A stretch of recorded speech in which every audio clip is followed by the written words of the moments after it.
The dusty main street of Copper Creek fell silent as the stranger appeared at the edge of town. He walked with purpose, his weathered face shadowed by a wide-brimmed hat, a worn leather briefcase clutched tightly in his left hand. The townspeople paused their afternoon routines, watching with undisguised curiosity. This was Montana ranch country, where everyone knew everyone, and strangers were rare enough to warrant attention. But it wasn't just the man that caught their eye. It was the wild black stallion that followed 10 paces behind him. The horse moved like liquid shadow, no rope or bridle to hold it, no saddle on its gleaming back. Its mane flowed untamed in the afternoon breeze. The beast was magnificent and terrifying all at once, with eyes that reflected freedom and something wilder intelligence that seemed almost human.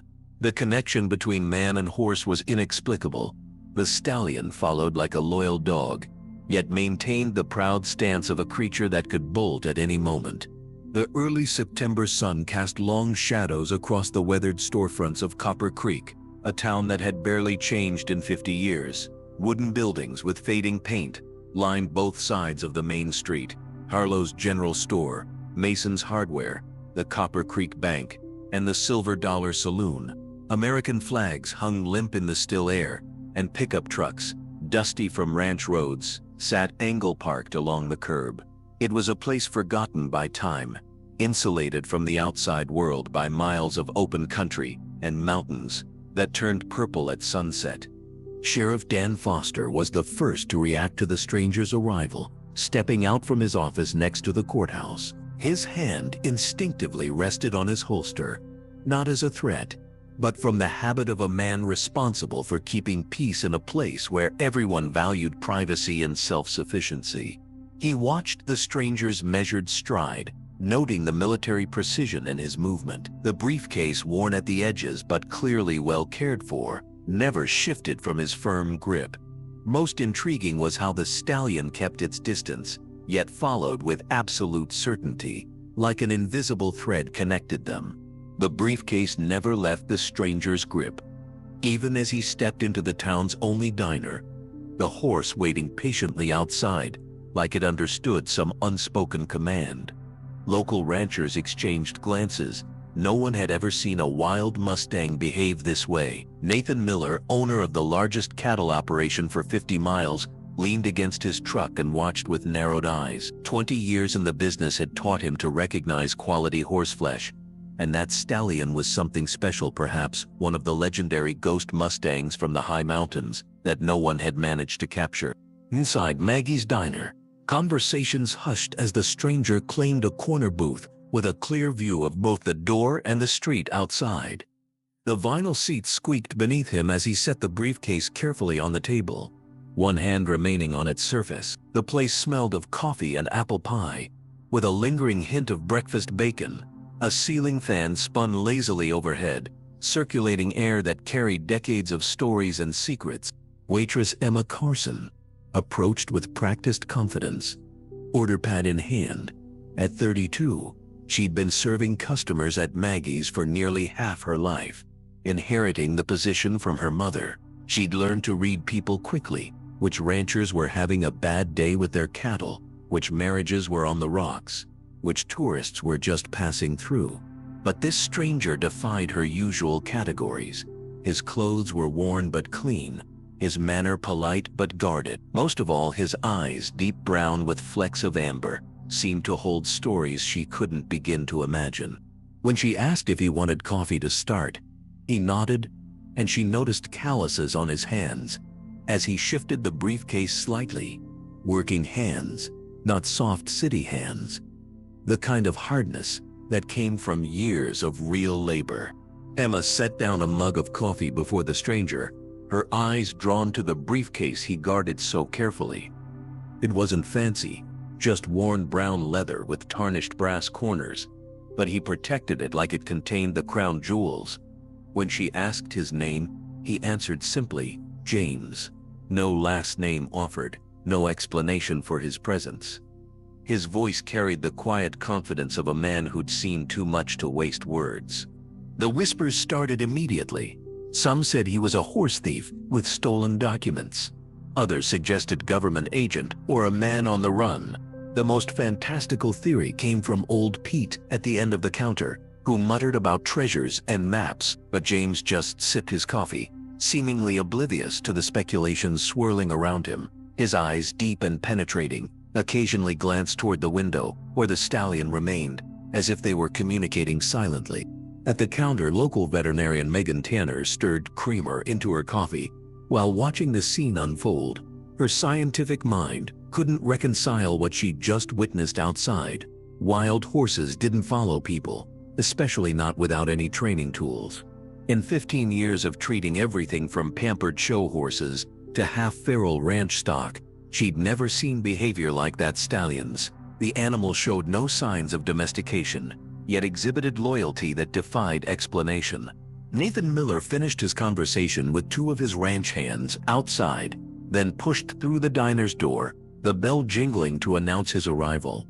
He moved with the confidence of the wealthiest man in 3 counties, nodding to those he deemed worthy of acknowledgement. At 57, Miller had transformed his father's modest ranch into Miller Enterprises, a corporation that now controlled over 200,000 acres of prime Montana ranchland. His silver hair was always perfectly trimmed, his boots always shined, his custom belt buckle gleaming with real gold.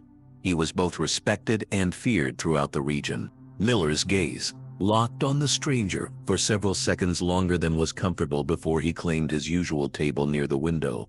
The tension in the room became palpable, like the heavy air before a thunderstorm. Even those who had lived in Copper Creek for generations couldn't quite explain why. They just knew something had shifted with the arrival of this stranger and his mysterious briefcase. The black stallion outside had moved to a patch of grass near a hitching post, but remained alert, its ears flicking occasionally toward the diner as if monitoring the situation inside. Several people had attempted to approach it, only to have the horse back away with surprising grace, maintaining exactly the distance it chose. A few children had gathered to watch it, pointing in awe at its powerful muscles and the way the light seemed to dance off its coat. When Emma asked if he was passing through or staying a while, he took a sip before answering, seeming to weigh his words carefully. He would be here as long as necessary, he told her. When she commented on his unusual traveling companion, a hint of a smile softened his features. He explained that they had found each other a few years back, and neither of them much liked being told what to do. The way he said it, simple yet laden with unspoken history, made Emma pause. Most men would brag about taming a wild stallion like that. This man spoke of the horse as an equal, a partner.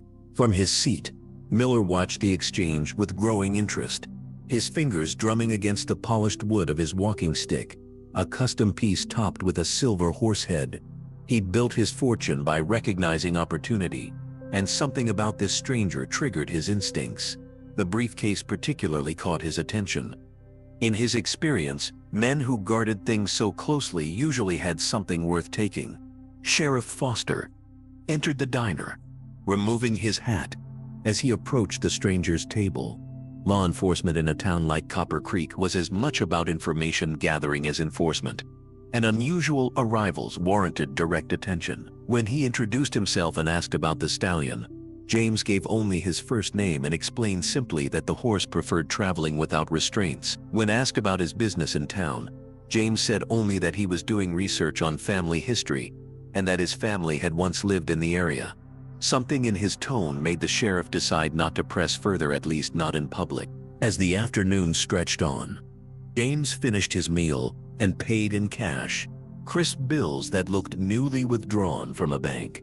He left a generous tip that Emma noticed immediately, tucking it into her apron pocket with a mixture of gratitude and curiosity. The briefcase returned to his firm grip as he left the diner, the bell jingling behind him.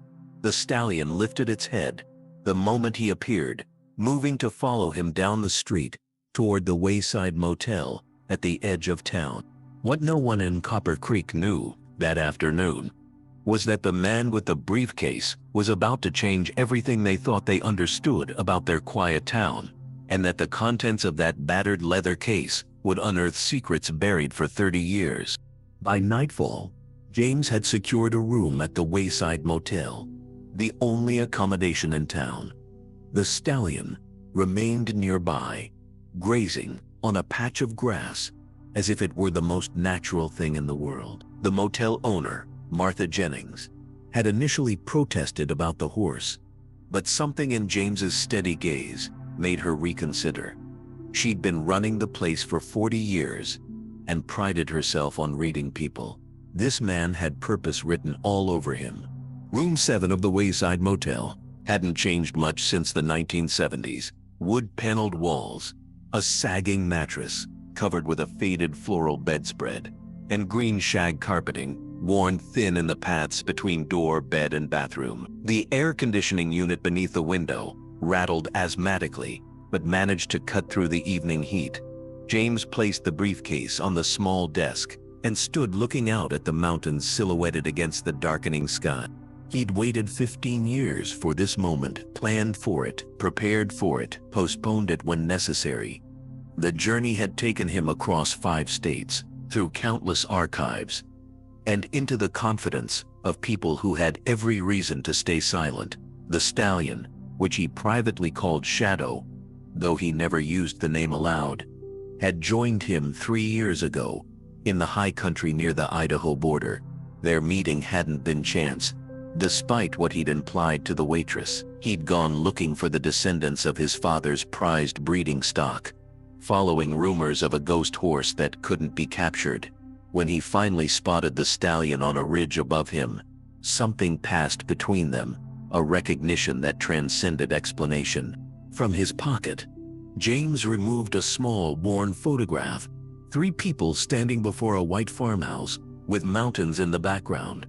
A tall man with kind eyes, a woman whose smile lit up her entire face, and between them, a small boy of about 5. On the back, faded blue ink marked the date July 17, 1989, 3 months before the fire. At the Golden Spur Saloon across the street, Nathan Miller gathered with the town's most influential residents. Their conversation inevitably turned to the stranger. Nathan's interest went beyond curiosity. He'd spent his life building Miller Ranch into an empire, buying up smaller properties whenever the opportunity arose. The arrival of someone unusual made him uneasy. Change and secrets were bad for business. The Golden Spur represented the informal power center of Copper Creek, a place where deals were made, information exchanged, and the town's unofficial governance occurred. The main room featured a long mahogany bar salvaged from a historic saloon in Butte, with high-backed booths along one wall offering privacy for sensitive conversation. Hunting trophies and historic photographs decorated the walls, telling the selective history that the town's elite preferred to remember.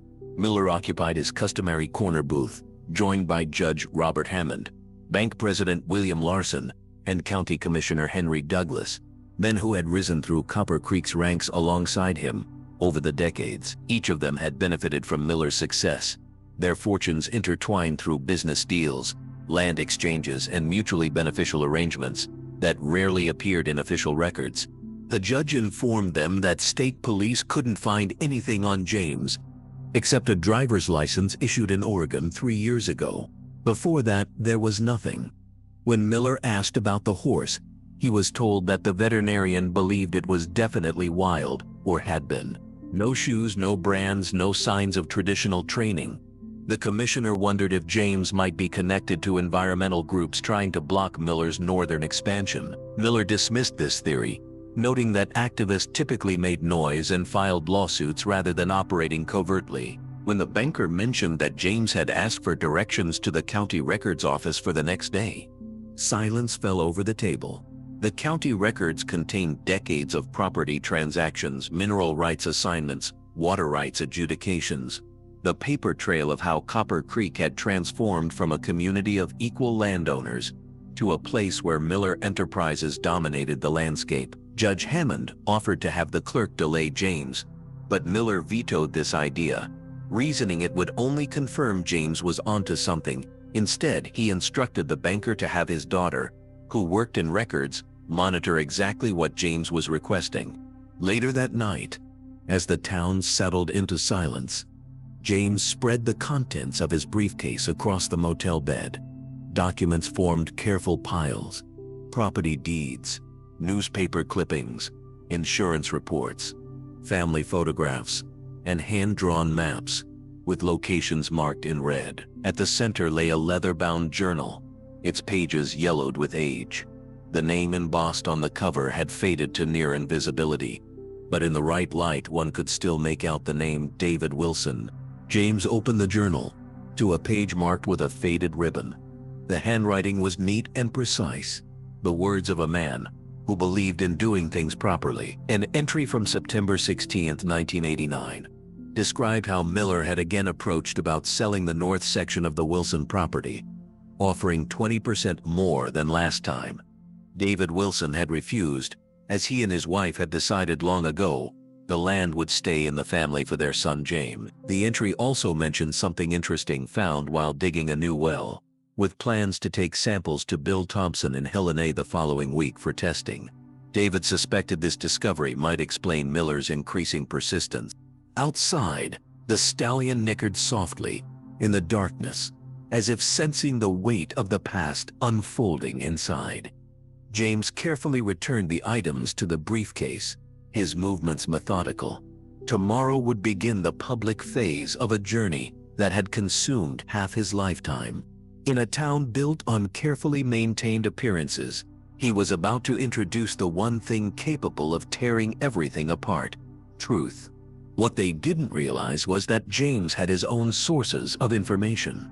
Before arriving in Copper Creek, he'd spent months piecing together fragments of a story that began with a tragedy and ended with a fortune. His briefcase contained documents that would make the ground shake beneath certain feet: property deeds, old photographs, and a journal written in a hand that would be familiar to the oldest residents of Copper Creek.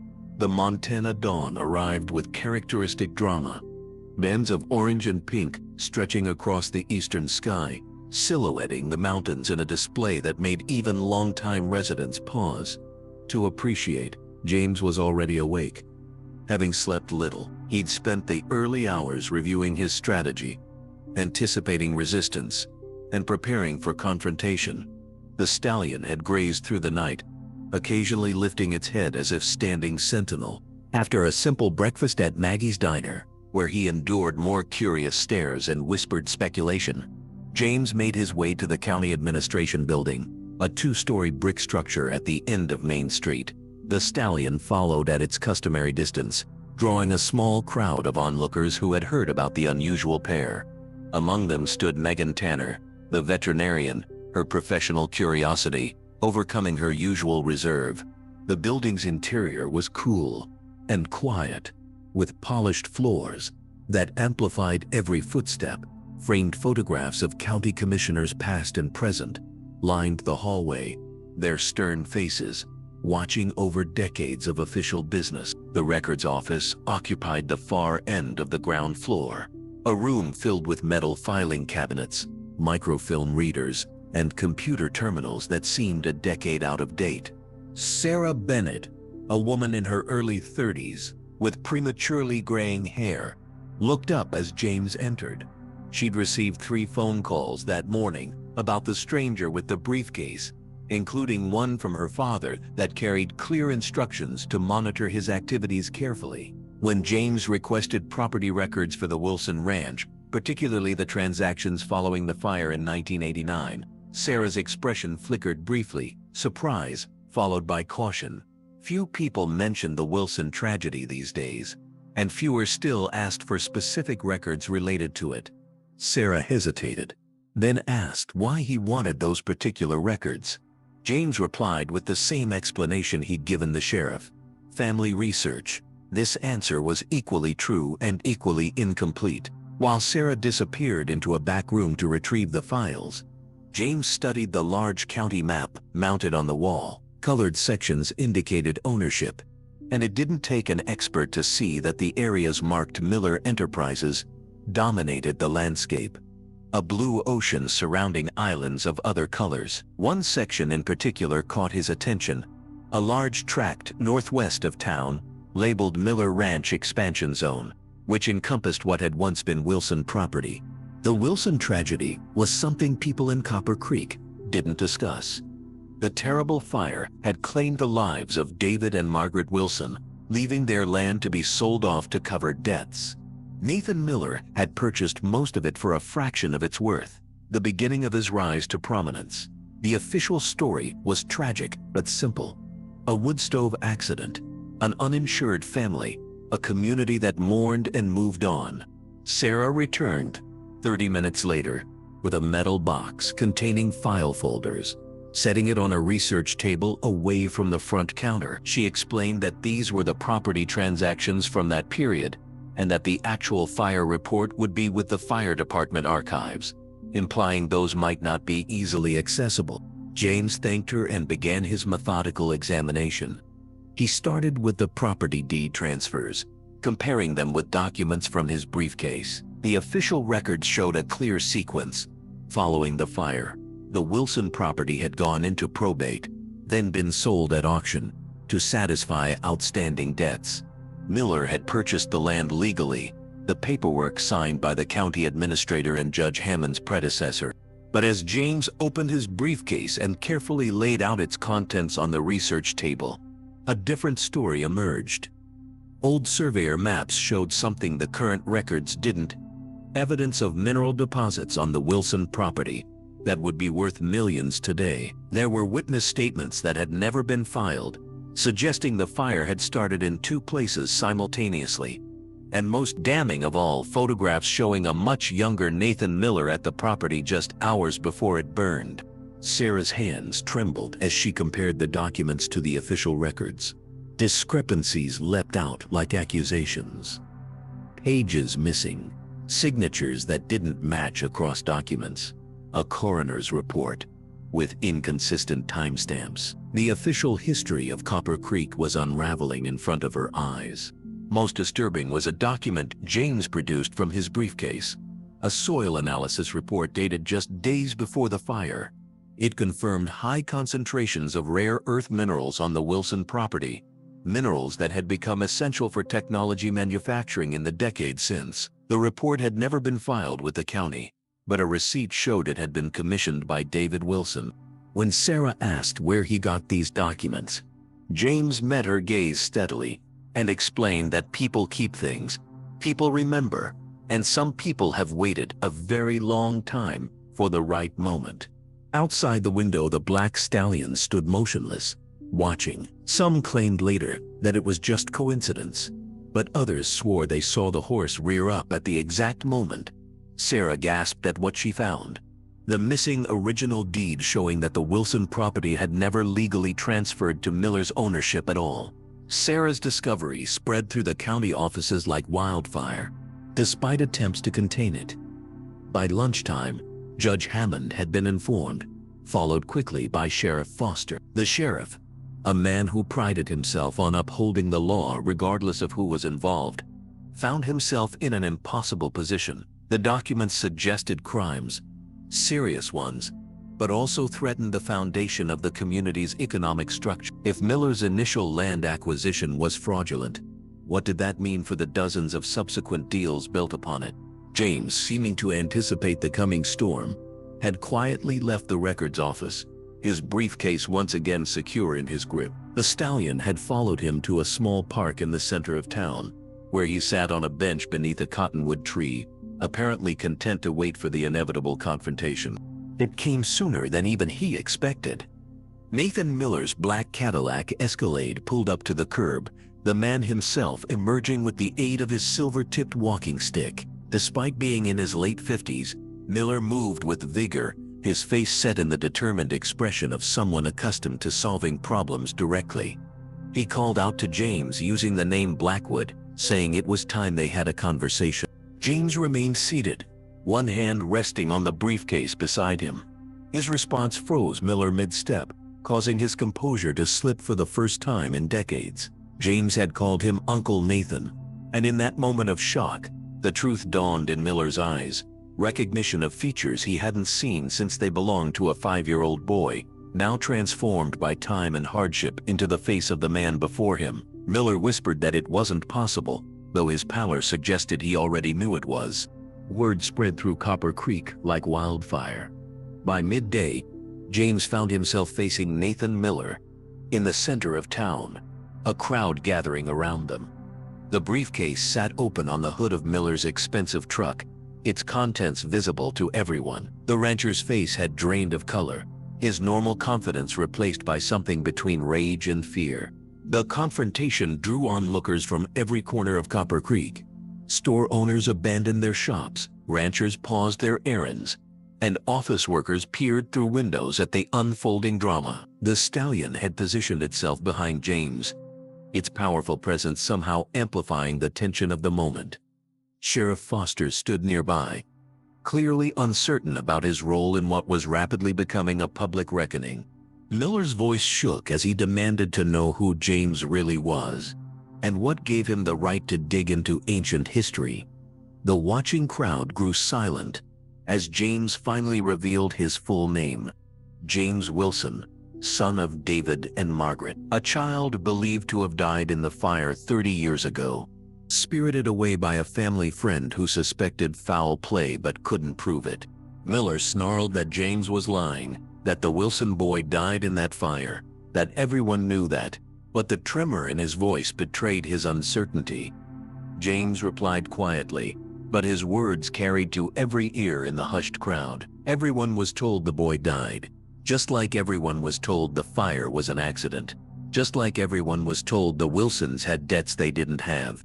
From his briefcase, James withdrew a faded photograph, the same one he had studied in his motel room.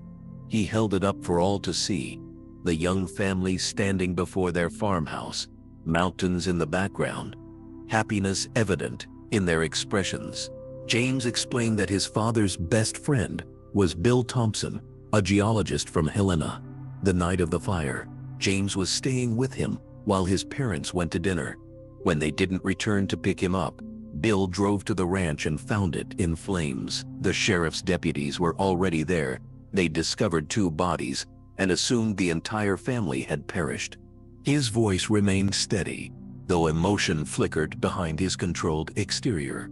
Bill saw something that night, then removing items from the barn before the fire department arrived. He recognized one of them as working for Miller. He didn't know what was happening, but he knew enough to be afraid. He took James that night and left Montana. He raised James as his own in Oregon, but he never let him forget who he really was or where he came from. The wild stallion moved closer, its powerful presence adding weight to the moment.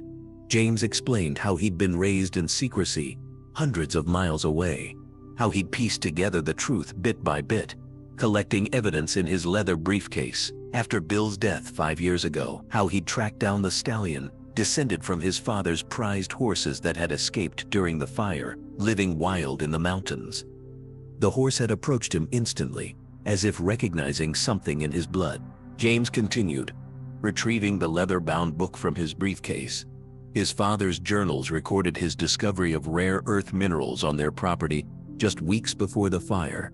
He'd sent samples to Bill for analysis, which confirmed their value. He also documented Miller's increasingly aggressive attempts to buy their land. Miller attempted to regain control of the situation, his voice rising. He called the accusations absurd, saying anyone could forge those documents, claiming there was no proof that James was who he claimed to be. Emma Carson stepped forward from the crowd, her waitress apron still tied around her waist. She told everyone that she remembered James Wilson from kindergarten. They had been classmates, and she recalled his distinctive crescent moon-shaped birthmark on his left shoulder. James met her gaze with quiet gratitude, then turned back to Miller. He asked if Miller wanted him to show his birthmark to everyone, or if he'd prefer to see the DNA test results James had brought. He withdrew a sealed envelope from the briefcase and handed it to Sheriff Foster. Inside were DNA test results, confirming James's identity, using samples from the Wilson family plot obtained legally with a court order from Judge Reeves in Helena. The sheriff opened the envelope, scanned the contents, and nodded grimly. The crowd murmured, the collective sound rising like a gathering storm. Miller's facade crumbled as James produced the final piece of evidence from his briefcase, A signed confession from Miller's former ranch hand, now dying of cancer, admitting they had set the fire under orders, never knowing a child was supposed to be in the house that night.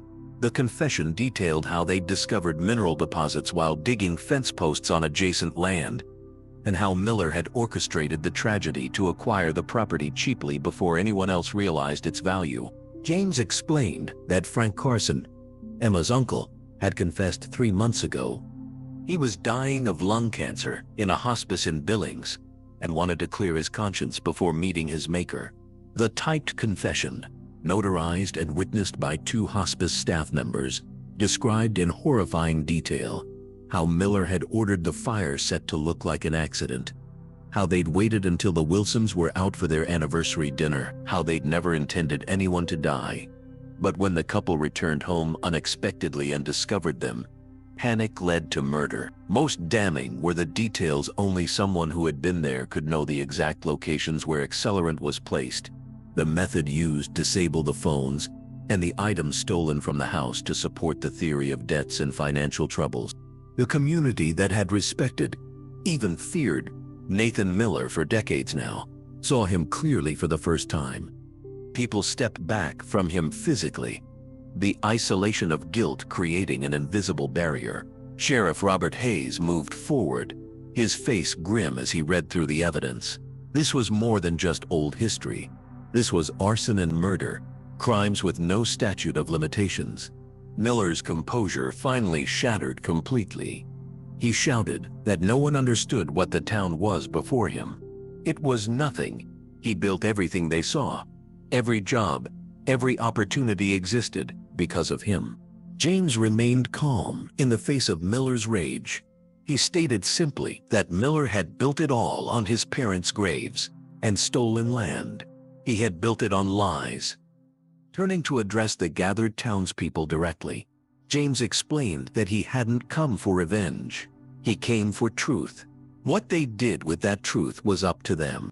As Miller was led away, his empire beginning to crumble with each step, James stood quietly beside the wild stallion. He hadn't come for vengeance. He'd come for truth. The briefcase that had carried the weight of secrets for so long now sat lighter in his hand, its purpose fulfilled. The arrest of Nathan Miller sent shockwaves through Montana's ranching community. Television news crews from Billings, Helena, and even national networks descended on Copper Creek, transforming the quiet town into a media circus. Each new revelation seemed more shocking than the last.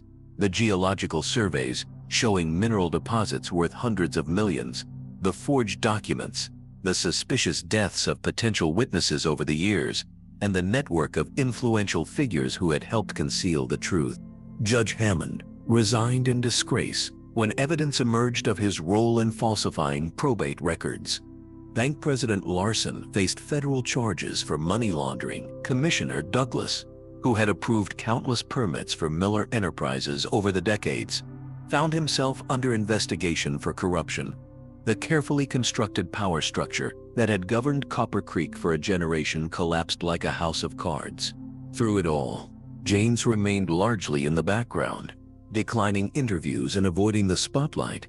He stayed at the Wayside Motel, spending his days either at the county offices reviewing documents or riding the stallion through the hills surrounding town. The horse, which had caused such wonder upon their arrival, became a common sight, a living symbol of resurrection and return. Emma Carson sought him out one evening, finding him sitting on the motel porch watching the sunset paint the mountains gold and crimson. The stallion grazed nearby, lifting its head occasionally to check on its companion. She brought him a small cardboard box that had belonged to her mother. Inside, James found crayon drawings, construction paper projects, and a class photo showing him standing in the front row, a skinny boy with a serious expression and untamed hair. Emma stood beside him in the photo, her smile revealing missing front teeth. She told him softly that she had always wondered why he never smiled in pictures. James looked up, his usual reserve softening. He explained that his father had said the same thing, calling him his little judge because he always looked so serious. For the first time since arriving in Copper Creek, he allowed himself a genuine smile. He thanked her for the box and for speaking up that day. Emma replied that it wasn't much, just the truth, more than most people around here had been telling for a long time. They sat in companionable silence as the sky deepened from gold to indigo, stars appearing one by one in the vast Montana heaven. The weight of 3 decades of secrets was lifting, not just from James's shoulders, but from the entire community. The wounds were deep, the healing would be slow, but truth had finally found its way home. In the days that followed, Copper Creek experienced the painful process of reconciling its past with newfound truth. Properties had to be reassessed, ownership questioned, fortunes redistributed. The mineral rights alone would change the economic landscape of the entire county. But beneath the practical concerns ran a deeper current, a community confronting its willingness to accept comfortable lies over uncomfortable truths. The legal aftermath unfurled with the slow, methodical pace of the American justice system. Nathan Miller, denied bail due to flight risk, awaited trial in the county detention center, a dramatic fall for a man who had once built the very courthouse where he would eventually be judged. His lawyers filed motion after motion, attempting to suppress evidence and discredit witnesses, but the case against him grew stronger each day as more people came forward with their pieces of the puzzle. Most poignant was the testimony of retired Fire Chief Harold Gunderson, now in his 80s and suffering from emphysema. From his nursing home bed, he described how he had always harbored doubts about the Wilson fire, the unusual burn patterns, the intensity of the blaze, the inconsistencies in the physical evidence. He had raised concerns at the time, but was overruled by county officials eager to close the case. He had carried that shame for 30 years, thinking about the Wilson family every day since. James didn't rush to claim what was legally his. Instead, he spent time getting to know the town that should have been his home. He listened to stories about his parents, from those who had genuinely mourned them. He visited their graves for the first time, the wild stallion standing sentinel nearby, and he began to heal a wound that had defined his entire existence. The Wilson family plot occupied a quiet corner of the Copper Creek Cemetery, beneath the spreading branches of an ancient cottonwood tree. The headstones were simple granite, weathered by 3 decades of Montana seasons. James stood before them on a crisp autumn morning, the stallion grazing peacefully several yards away. He placed wildflowers, the same mountain varieties his mother had loved, on both graves, telling them quietly that he had made it back. It took longer than he expected, but he was there now. Emma, from the diner, was the first to approach him with an old photograph. His mother had been her kindergarten teacher. Then came others, a retired rancher who'd helped his father build fences, a mechanic who remembered the distinctive sound of his father's truck. The community began to reassemble the scattered pieces of a family's legacy, offering them back to the son who had returned like a ghost to reclaim his history. Each story revealed more about the parents he had lost, how his father had helped neighbors rebuild after a devastating hailstorm without accepting payment, how his mother had tutored struggling students after hours, how they had stood up to Miller's early expansion attempts, encouraging other small ranchers to hold firm. These weren't just pleasant memories shared to comfort him. They were the true character of David and Margaret Wilson, emerging from beneath 3 decades of deliberately crafted narrative. Maggie herself, the elderly diner owner, returned from retirement to witness the unfolding events. She told James that his mother made the best apple pies in the county, winning the Harvest Festival contest 5 years running, much to the annoyance of Miller's wife. Then, growing serious, she explained how his parents were good people, the kind that held a community together. When they died, something fundamental changed in Copper Creek. It wasn't just their deaths, it was how quickly everyone stopped talking about them, as if they'd never existed.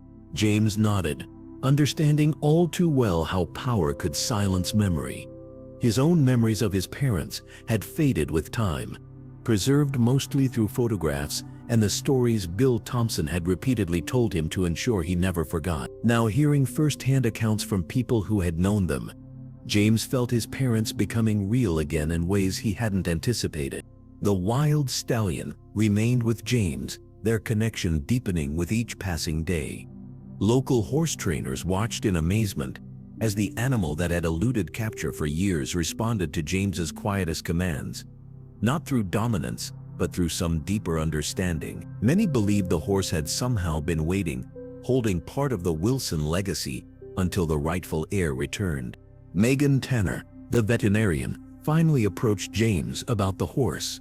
After observing them for several weeks, she explained that in 15 years of working with wild Mustangs, she had never seen behavior like this, and there was no scientific explanation for how the horse found him or why it followed him. James ran a hand along the stallion's powerful neck, explaining that his father bred horses, and this one's grandsire was his prize stallion, Midnight Storm.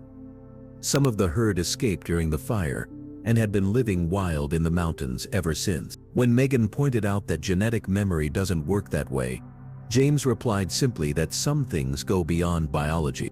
As October painted the aspens gold and the first dusting of snow powdered the mountain peaks, James made a decision that surprised everyone, including himself. One morning, he walked into the office of Acting County Commissioner Janet Reynolds, the briefcase still in his hand, though it now held different documents. He wanted to establish a trust, he explained, laying out the papers he'd had drawn up by attorneys in Helena. The Wilson Family Land Trust would reclaim his parents' original property, but most of it would be preserved as public land, with sustainable development of the mineral resources to benefit the county.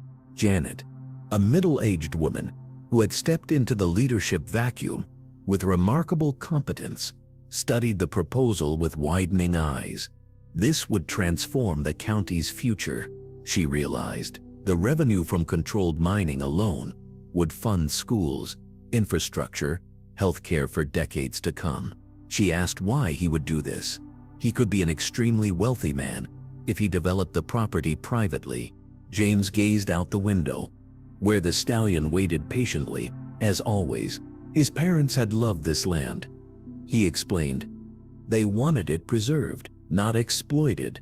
And he had learned that wealth doesn't always bring happiness. He did have conditions, though: environmental protections, educational scholarships, and a museum dedicated to the true history of this region, including the uncomfortable parts. While county officials processed James's proposal, Miller's legal case continued to develop. The prosecution, led by a determined state attorney, built a methodical case, connecting the dots between Miller's ambition, the valuable minerals, the convenient fire, and the decades of cover-up that followed. Miller, seeing the evidence mounting against him, attempted a final desperate gambit, offering information about other crimes in exchange for leniency. The revelations that followed sent further shockwaves through Montana's power structure. Miller implicated state officials, judges, and business leaders in a decades-long conspiracy of corruption. The tentacles of his influence reached further than anyone had imagined, tainting water rights decisions, environmental reviews, and tax assessments across multiple counties. What had begun as one man's quest for justice had uncovered a systemic failure of governance that would take years to fully address. 3 months after his arrival, James made the announcement formal. The land would be placed in a community trust, the mineral rights used to fund education and healthcare for the county. He hadn't come back to claim an empire. He had come back to restore justice. The only property he kept for himself was a small parcel where his family home had once stood, with plans to build a modest ranch where the stallion and its future offspring could live in semi-wild freedom. On a crisp November morning, James stood on the foundation stones of his childhood home, the only part of the structure that had survived the fire. Frost crunched beneath his boots as he surveyed the land that should have been his inheritance. The mountains stood sentinel in the distance, dusted with snow from an early winter storm. The stallion grazed nearby, steam rising from its nostrils in the cold air. Emma joined him, bringing coffee in a thermos. She had become a friend and ally during his time in Copper Creek, someone who understood both what the town had been and what it could become. She poured the steaming liquid into 2 mugs and handed one to James, asking if he would be breaking ground on his new home soon. "Spring," he replied. "No point rushing now." He'd waited this long. They stood in companionable silence, sipping coffee and watching the stallion move gracefully across the frost-covered field. In the months since his arrival, James had changed in subtle ways. The hard edges of his mission had softened, the single-minded focus giving way to a more contemplative presence. The briefcase that had rarely left his side now rested in a safe at the county courthouse, its contents part of the official record. Emma finally asked, what would happen when it was all done? The trial, the trust, the rebuilding. What then? James considered the question. For so long, his life had been defined by the search for truth and justice. The idea of a future beyond that mission was still taking shape in his mind. He thought he might like to raise horses, like his father did. Maybe help others find their way home too. Emma smiled, understanding he meant more than just horses. In the wake of Miller's arrest, several families had begun investigations into suspicious land deals that had cost them their properties over the years. James had quietly offered his assistance, guiding them through the labyrinth of legal processes he had navigated himself. The town council was meeting that night about renaming the main park. Emma mentioned, most people wanted to call it Wilson Memorial Park. James thought they should name it for Bill Thompson instead. He was the one who saved him, who kept the truth alive all those years. Perhaps both, Emma suggested. Wilson Thompson Park. A reminder that sometimes it takes partnership to preserve truth. The idea resonated with James. So much of his journey had been solitary by necessity, but the final chapters were being written through connection with the community, with his parents' memory, with the land itself. On the anniversary of the fire, James opened his briefcase one last time.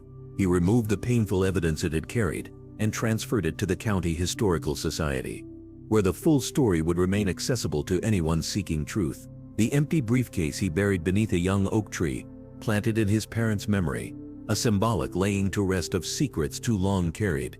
Miller's trial began in early December, drawing national attention to the small Montana town. James testified for 3 days, his quiet dignity and precise recollections making a powerful impression on the jury. He described his childhood memories, his years growing up under an assumed identity, and the painstaking investigation that had led him back to Copper Creek. When asked why he had waited so long to return, his answer silenced the courtroom. He needed to be certain, he explained simply, not just for his sake, but for everyone involved. Half-truths or unproven accusations wouldn't have honored his parents. They deserved the full truth however long it took. The prosecuting attorney then asked him to identify the briefcase entered into evidence, the vessel that had carried the truth back to Copper Creek. His father bought it the day James was born, he explained, his voice soft with memory. David Wilson had said every man needed a good briefcase to carry important things. Bill had saved it from their house the night of the fire. It was the only possession of his father's that survived. As winters settled over Copper Creek, transforming the landscape with snow and ice, the jury returned their verdict. Guilty on all counts, Nathan Miller, once the most powerful man in 3 counties, was sentenced to life in prison without possibility of parole. The man who had built an empire on stolen land and buried secrets would end his days in a cell barely larger than the briefcase that had been his undoing. The town began a slow process of reinvention. In the wake of the trial, with Miller Enterprises dismantled, land returned to original owners where possible, and the promise of sustainable mineral development bringing new opportunity, Copper Creek faced a future very different from its past. The Wilson Family Land Trust, officially established in January, created jobs, funded infrastructure, and guaranteed that the natural beauty of the region would be preserved for generations. James declined offers to serve on the town council or the trust board, preferring to focus on rebuilding his family's homestead and working with the wild horses that had somehow maintained a connection to his past. He broke ground on a simple cabin in March, as the first signs of spring began to emerge from beneath the snow. The structure took shape quickly, its design echoing the original Wilson home, while incorporating modern sustainable features. By April, the foundation was complete, and the frame rose against the backdrop of greening hills. James worked alongside local builders, his hands growing calloused from physical labor that somehow eased the emotional weight he had carried for so long. The stallion remained his constant companion, joined now by 2 wild mares that had cautiously emerged from the mountains, drawn perhaps by some equine communication humans couldn't perceive. As dusk fell, residents of Copper Creek gathered on the hillside, watching as James rode the wild stallion across the valley that bore his family name.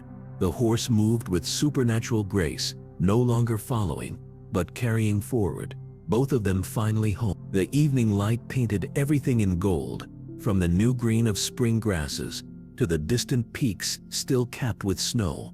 It was the kind of moment that reminded everyone present why this land had been worth fighting for.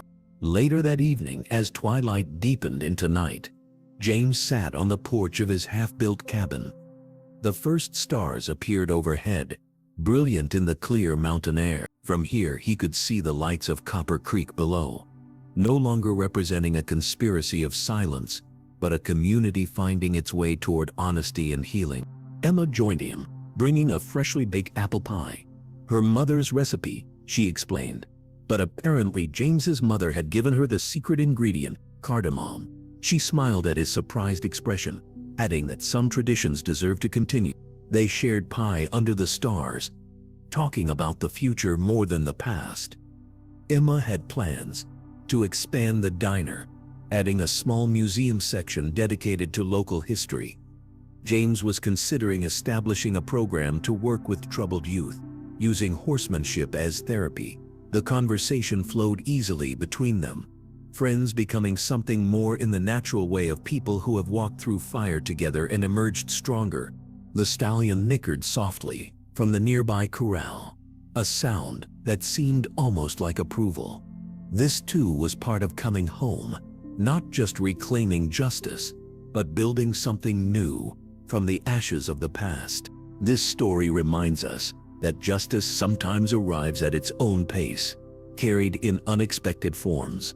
Sometimes it takes a stranger with a briefcase to make us confront the comfortable lies we've built our lives upon. And sometimes the wildest spirits among us recognize truth when they see it, following it faithfully until the right moment arrives. If you found this story moving, please like and subscribe for more stories like this.